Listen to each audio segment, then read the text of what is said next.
World's experience. They were first in their group in 2015, taking 2 games off the KOO Tigers, who were the eventual finalists. Fell off last year, were 2-4 in that group with some tough losses down the stretch. And to go from 4-2 to 2-4 to 0-6 would just be a devastating fall. So even though they are eliminated, they want to have a good showing here. They got to get a few of those wins under the belt. No, as well, you put a wrench in the machine of the rest of the teams trying to head to the top of that group. Kalista Rakan banned out, the Taster's Choice themselves next to each other on the ban list, and there is Galio and Kog'Maw. We're seeing much less Galio from the Chinese teams here as they get banned out. Yeah, you can see fairly bottom lane focused bans once again with the Kog'Maw and the Rakan going away. Will Sardar be willing to take a first pick Janna? Because that's the question here. Ben, maybe they're okay switching between either the Lulu or the Janna, but they would force him into a first pick, which would give Team WE something else that they want, like a Jarvan. 9 seconds, the discussion coming in from Team WE, and it is going to actually be the Varus from Betty. Hasn't shown it too much, but still want to stay away from it. So you're now looking at a possible Xayah or Tristana early rotation. You could also get yourself the Jarvan, of course, that we've been talking so much about. Very prevalent in the meta. Wow. But it will leave open the Janna, and I'm sure Flash was more than happy to take the Lulu on their side, but that's just the trade in terms of preference that we've seen from so many different teams. Yeah, and we know that Team WE prioritizes the Janna, so it's interesting here taking the Jarvan, because Karsa played it in the last Flash Wolves game at the very start of the day, and wasn't very effective on it, so still trying to put priority probably where their practice was and going for the Jarvan. Also having the Lulu on that side makes it nice. You go in, you get popped up. Janna's not just pushing you around or giving you heals. I like having that synergy of the knockups. Yeah, it better facilitates the engage as well from the Jarvan, because we've seen it paired up with the Shen too, and it can be a very effective engage. But now Team WE, they're looking for a potential jungler. Gragas is the immediate one that comes to mind. Condi did demonstrate his proficiency on the champion during the plans, and I'm sure that he would be more than happy to pick that up. But Team W also looking at something like the Tristana, unless Flash Wolves take it away right here. Remember, Trist often considered a great pick into the Jarvan as well, because when he goes in, Tristana just knocks you back out again. What was that, Boop? Beep boop. Yeah, a little I don't boop. know what it is. That is the interaction that happens between a Jarvan I'll be and a listening Trist. for that. Yeah. Karsa locking in that Xayah for Betty. He'll have a bit of a carry game if he can get to that position, and the safety of the Lulu as we expect. Yeah, now we get to see the texture of this Team WE composition. If they don't pick an AD carry here, obviously Trist will be banned out, and they'd have to go with something a little further down the totem pole. But the Trist makes perfect sense in this scenario. Oh, are they actually going to go for the Caitlyn once again? We saw its success work beautifully last time. Oh, man, because it's not necessarily the same level of bully matchup up against the Xayah. That just shows a lot of confidence in the pick. They can still be doing the whole siege composition again, but their hand was shown from the last game. If Flash Wolves wants to block it, they just throw their bans at Jason Rumble, and the siege comp goes away. Seeing how the bans file out here for phase 2, right towards the mid lane. Maple gets hit first with that Syndra, 25 seconds to Flash. Wolves now looking at that comp that's going to try, as you guys said, siege, but also have a good bit of protection from the Janna. So you can't always just commit. What do you ban away from Xie in that mid lane? What do you take away from the top lane even, if they want to choose that Rumble? Earlier in the day, we saw, or last game rather, we saw Shen and Lucian banned away from TSM side towards Team WE. We know that Xie definitely comfortable on that Lucian pick. You don't have to look back far to see his success on the champion. And I'm sure they want to take that kind of comfort off him, but champions like Corki would fit very nicely with this comp. You do have Siege, and having that extra bit of poke from the mid lane Roma could also facilitate this composition nicely. I think it's very interesting still that they prioritize it over the Tristana, because the laning phase still could have been pretty good. Just goes to show how much confidence they have in the pick, and just blocking what Flash Wolves has been good at as well, right? Like, even though Flash Wolves hasn't been able to win a game, getting rid of the Ryze has been one of Maple's go-to picks. Final one, it's going to be the Jace out of the hands of Xie. I feel like that was very smart. So they take away actually 2 of the big power plays of last game in Rumble and Jace right at the end there. And we were just talking about the Corki. This would also be a big denial away from Maple as well. His most played during the regular season of the LMS, and also shown his proficiency too. Could this be another hover? Yeah, I mean, with banning the Rumble and the Jace, you're leaving open some of the other normal phase 2 bans like the Taliyah, but They haven't necessarily played great around globals. Who knows what Flash was going to do at this point, because they have to do a little bit of self-discovery here to find exactly what they think they can win with. It is going to be the Orianna. And now they'll lock in for that top lane, unless they decide to do something crazy, and that just sticks with MMD. There has been a bit of a carry here for the Chinese teams, or I'm sorry, for the Chinese teams, but this is Flash Wolves, so I wonder what they'll put up there. I mean, they could still put the Jarvan in the top lane. You are expecting Right. it to be in the jungle, and then they just put a tank up top. But given that they want to try and play spoiler, maybe they go for something a little bit more aggressive. Instead, they're just going to go for the Shen Jarvan combo that we've seen so often. Ninjas are aggressive. Engage. It's incredibly similar to what they have played so far, with just a slight tweak in the mid lane. It's just going to be about execution, whether or not they can be the initiators. I mean, Orianna, Shen, Jarvan can all go in at once, but you need to find that level of coordination, which so far Flash Wolves have lacked. The Cho'Gath for the top lane, Gnar still up. Pretty easy pick, though, to just get bigger and bigger and want to chomp down on your opponents right now. Team WE, a lot of confidence coming out of their previous wins. They're going to look to do it with the composition they've locked in at Cho'Gath top. Corki for Xie in the mid this time, as their Rumble and Jace were banned out. Yeah, and essentially this is just Mystic throwing down the gauntlet, saying he can take the turret early on in the game, and they can start that early turret snowball, which has been the way a lot of teams have won. Even when you have the Lulu Trist, like so many of those 3,000 or 4,000 mid-game gold leads have come from turret snowball, because the rest of the comp is actually late-game scaling for Team WE if you look at solo lanes. Now, I do feel that one of the big differences between Flash Wolves and TSM is this Shen pick that can be used to force plays around the bottom side of the map. Remember that what we failed to see from TSM was them really trying to answer any of this early pressure, and while they had a lot of scaling lanes that were all being pushed in, it was difficult for the Jarvan to kind of make those plays. But now, if he brings in the Shen, if you have an Orianna to back you up, there are a few early game options that you have, especially towards the bot side of the map. Hashtag FW win, hashtag WE win as we head into game. Flash Wolves, as we said, looking to play spoiler and just need to continue their early game, always finding a hit there, but then letting it kind of just fly away, just dissolves right in front of them, and they can't do anything about it.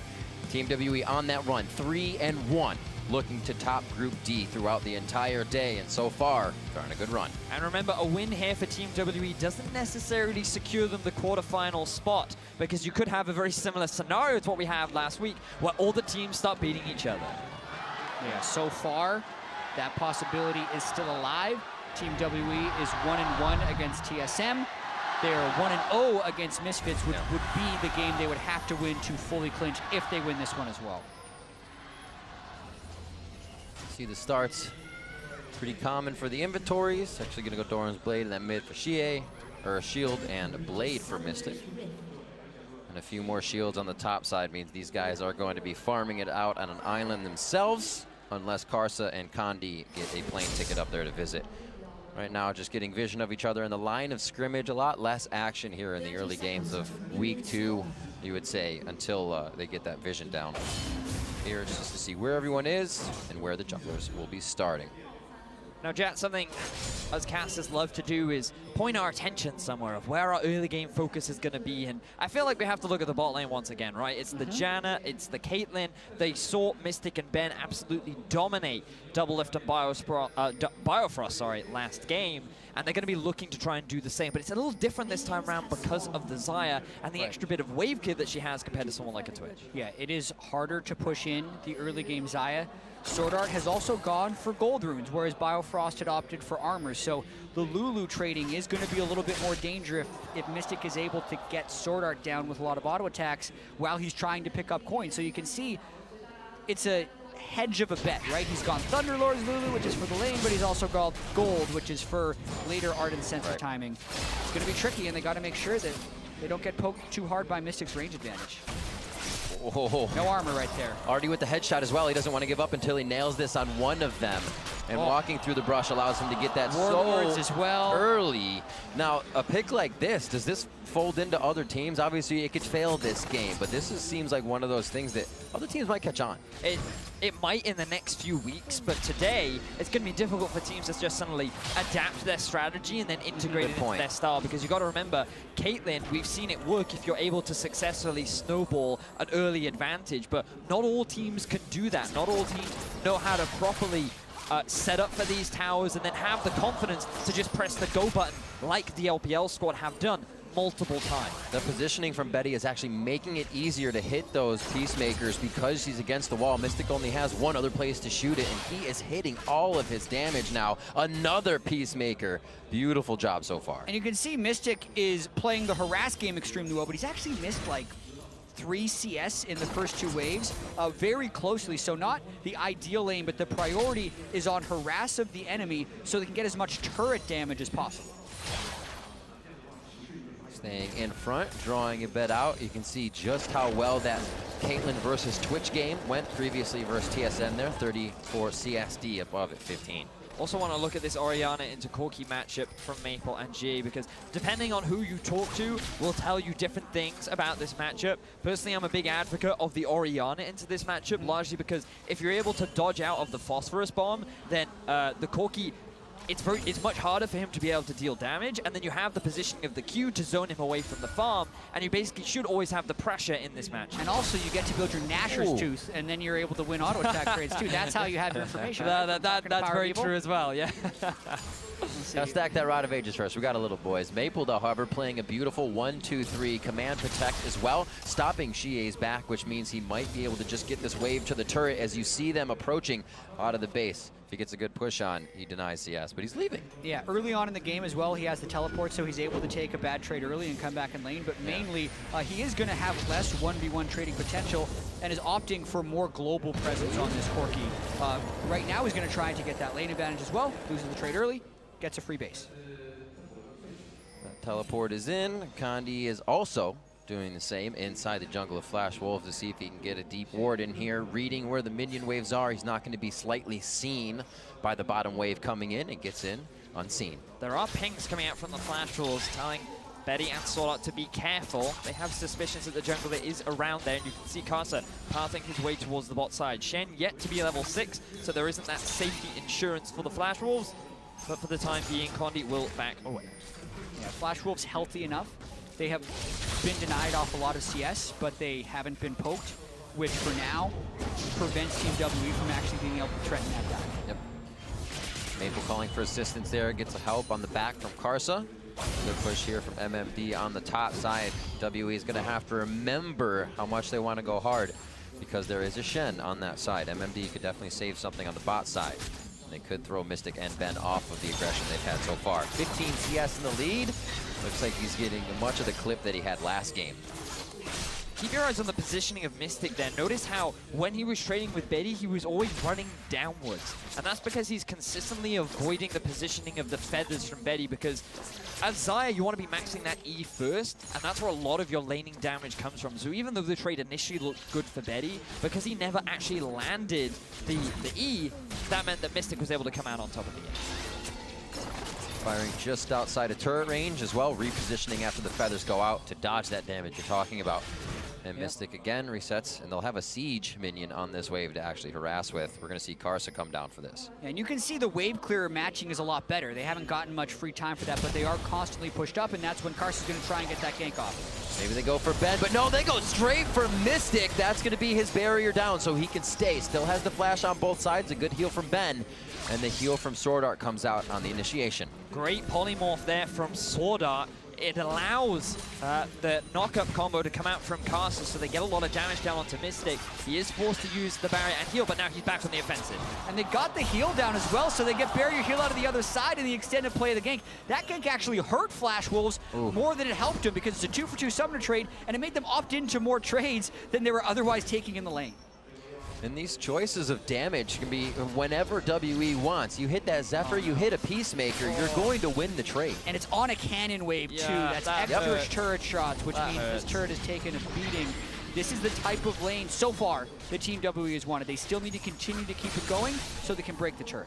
And I love seeing this, chat, this evolution of the meta. WE finding a creative way to just change how we play the game, you know? It's not about just mining gold. It's not about making sure that you can... It's fine, I can blind pick the Twitch. I can blind pick the Kog'Maw. I can scale into late game because we're always going to have fights. Team WE is saying, no, we're going to just force towers down and punish you early. And it's so interesting how we can say, man, Caitlyn Janna, I'm so excited for this. Right? Because 3 months ago, we were like, man, Caitlyn Janna, every game, you hit double zeal late game on Caitlyn, and that's all you're playing for, boring late game strategies. And it's now this early game siege pick, but that's because the 2-turret snowball with teams this good is really important. And people have gone so far down one end of the road of just trying to farm up that punishing you during that path can become more rewarding. So I feel like if you're in the meta of the Thresh or the Braum AD carries with the normal other AD carries like this, Caitlyn Janna doesn't work. But when you're in a gold rune support meta and you get to have the Caitlyn advantage, Team WE is at least making you consider the strategy, and they're the ones trying to do it. And it seems like they know what they want here. Again, getting that Caitlyn Janna lane and switching out something else that can help poke with that. Xie had the Jace last time. Now they have the Corki, still keeping this composition somewhat together. All the same from last time. Working out so far in the early game, as usual. About a 25 CS lead in the bot lane as of right now. So Mystic may even look to extend that deficit, or I should say advantage we just saw. Yeah, and it's not just about the 25 CS lead. Like, by itself, this isn't worthy of making the pick. It's all about whether or not they can get the turrets rolling, because that's the main thing that gives the team the advantage they need. Starting a little bit of bottom coverage for that vision as well. Karsa's going to answer with the same as mid laners return back and Sheen for Xie. So a bit of a power spike here if they do decide to get head-to-head fights going on. When you speak about power spikes, you got to look at level spikes too. Now MMD is that level 7. He has the ultimate primed and ready. If WE try to force a roam down bot, Flash Wolves are in a position to answer. They have to be respectful of Xie having the package, which means he'll get to bot lane much faster than Maple will be able to, on top of the teleport that he has as well. But at the very least, it's something that Flash Wolves can use to try and slow WE down. No sweepers just yet, so it's going to be the use of these Vision Wars to try and make something happen.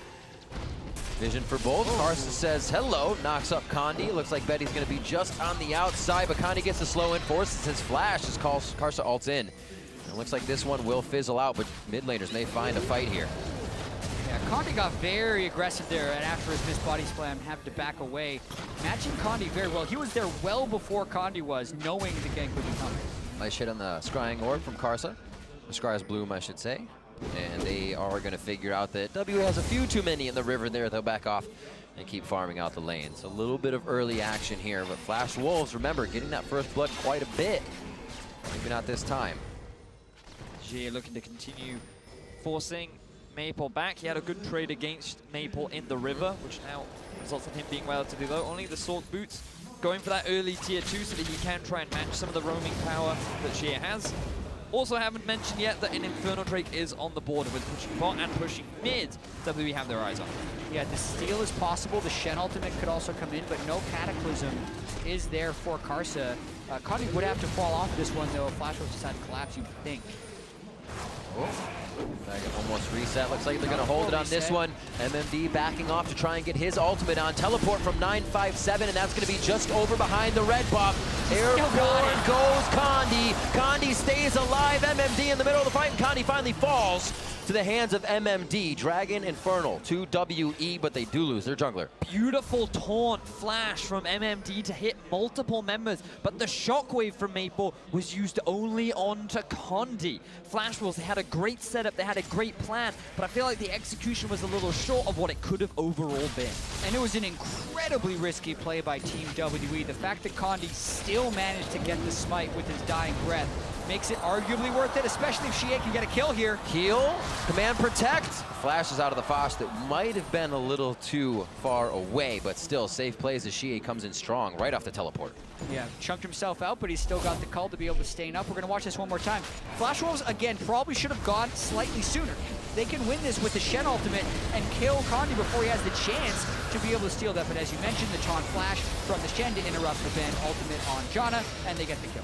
Got to give some credit there to Ben, using his heal onto Condi to keep him alive, immediately followed up by the ultimate as well. So they really did keep their jungler for alive as long as possible, and his focus was just like, I got to get this Inferno. While I might lose my life, I'm still happy with the trade. So WE are able to trade objective for kill, and that small exchange. 957 able to come out with the Righteous Glory now. A few more items that'll be coming into play once those teleports are back up. MMD is just making sure the wards he will be placing can't be circumvented by a few blast cones here. Great warding from WE throughout the river. They got their vision wards at least all in that position. Kind of tells the story that they are happy to try and protect those as well. Focus to the bot side for WE. Flash Wolves come back out of base and head mostly towards the top. Yeah, both supports did make it to sensor before the turret goes down, so that itself will not swing the lane. If anything does swing the lane, it's going to be these Berserker Greaves for Mystic. So both AD carries managed to get BF plus 1 damage item, but Mystic with his 40 CS lead got Berserker Greaves. And the movement speed difference between him, Betty, and Swordart is going to be so monumental in denying more minions off the wave, making it so Betty can't even hit the wave until it reaches the turret, and giving more time for Mystic to hit the turret as they're trying to take this one down. There's that pull through. Mystic now in a big, big trouble. Featherstorm comes out. Betty actually gets pushed to the right side from Monsoon, but that's the heal for Mystic. Wild growth onto Betty. They may be able to take him down, but the hits come in from Ben, and now they're onto Swordart. Another kill picked up in that lane. Condi there just in time. Betty played that as well as he possibly could have. He came so close to getting the kill down onto Mystic, but then Condi comes in to save the day. Great Gragas ultimate to knock Betty back, secure the double kill, and WE get their first tower of the game. And he buys an Infinity Edge to add insult to injury if you're Betty and Swordart. That was the time where they needed to stand strong against Mystic, and as you mentioned, finally got the roots onto Mystic, got him multiple times. We'll see it again. Actually, because Mystic's not moving down the same way he was prior, and also get him in the turret. Barrier with shield. Yeah. Betty also used his ulti over the trap too to dodge that. And look at how close he is. 2 more hits, 1 more hit might have been enough. The shield did come up just in time shield for Ben. cycled back on cooldown as well as Mystic, free hitting the whole time. So maybe didn't even need Condi to come in there, but incredibly close. Another fight towards the top side. They are not stopping. Relentless fights left and right as Ben goes down. Not enough shields for that one. Karsa very, very low.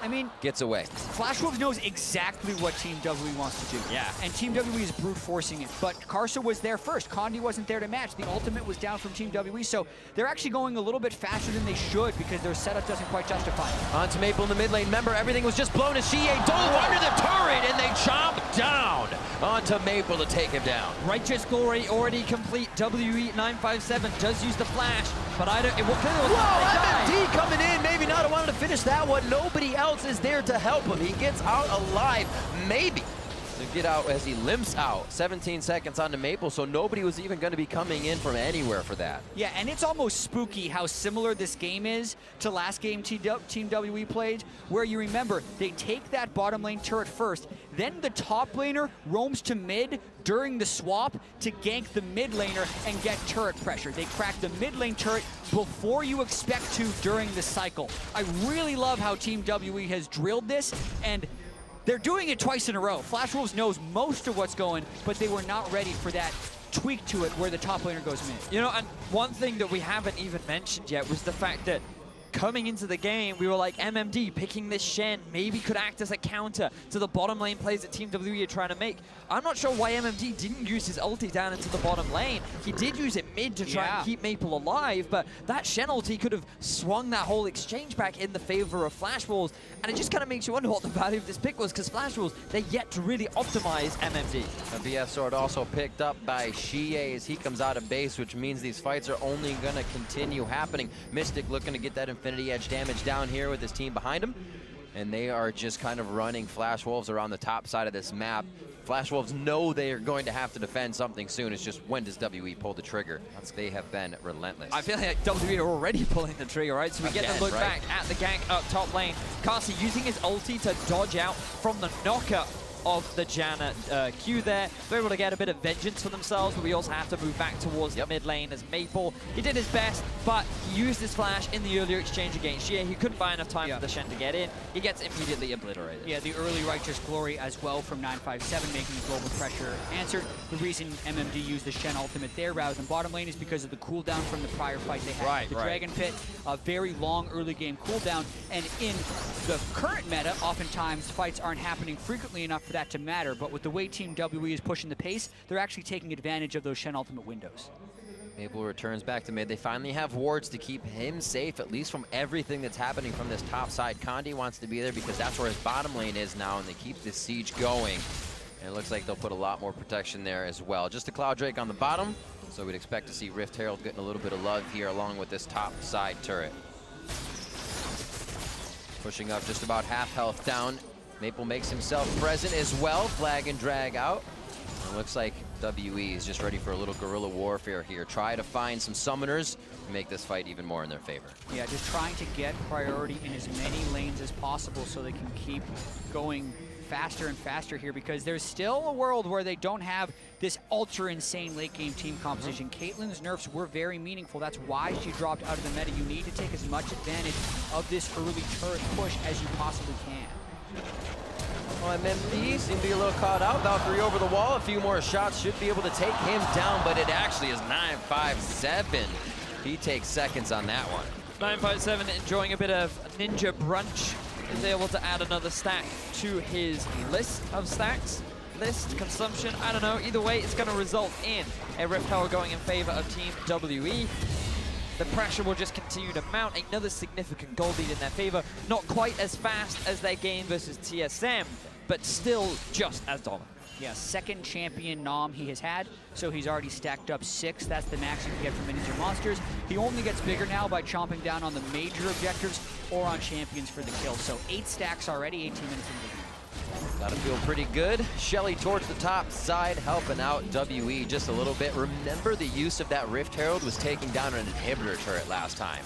But you can still see the pace of the game in favor of Team WE. Oh yeah, this is not going as well as it did against CSM. I think Flash Wolves have actually done a lot more in the early game to preempt some of the moves by Team WE, but they are still falling fairly far behind the pace. 5,000 gold. Yeah, looking at that, 30, is it gonna crest 35.5 to 29.4. And we see 3 turrets in the favor of WE. After that happened, they took down a few more turrets, so their spike in gold is also a little slowed in this game, but they're still finding their openings. Yeah, and they can still siege with these Jhin composition. It's just a little bit different. Like the Jace poke is a much more early game spike poke than the Corki poke. Much like the Cho'Gath and the Rumble, just have very different functions in team fights. But they're using 957 extremely well this game as a ganker with the Righteous Glory on Cho'Gath.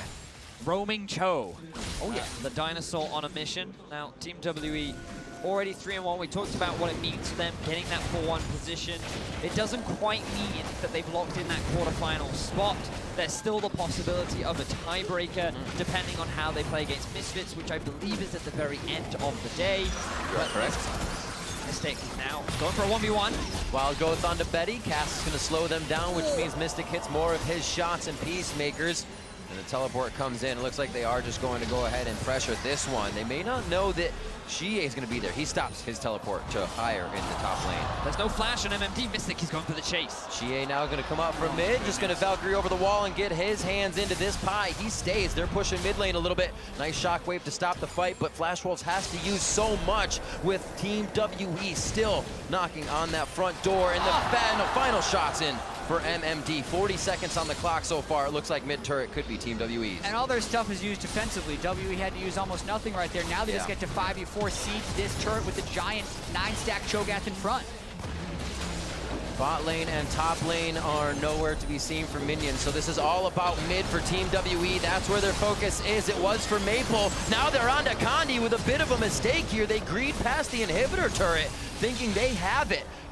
And it looks like they lose one. Mystic very close to going down as well. A nice return on to Maple. And he gets chomped alive. 957 is connecting with each one of these. Fantastic pick there from Caster, using the ultimate to punish Condi, and then using the EQ combo to get out of his own ulti so that he doesn't end up getting caught himself. The problem is that big stack Cho'Gath that's able to just walk up and nom down onto the Flashless Maple. They end up trading 1-for-1, but Flash Wolves are able to successfully hold on to their base. Yeah, that was probably over-ambitious by Team WE when you consider that dive by Condi into the Lulu and the Jarvan. It was a suicide mission and they couldn't get that much off of it, but the Cho'Gath is such a strong frontliner for them this game. 957 is playing so well. Now a 10-stack Cho'Gath under 22 minutes into the game.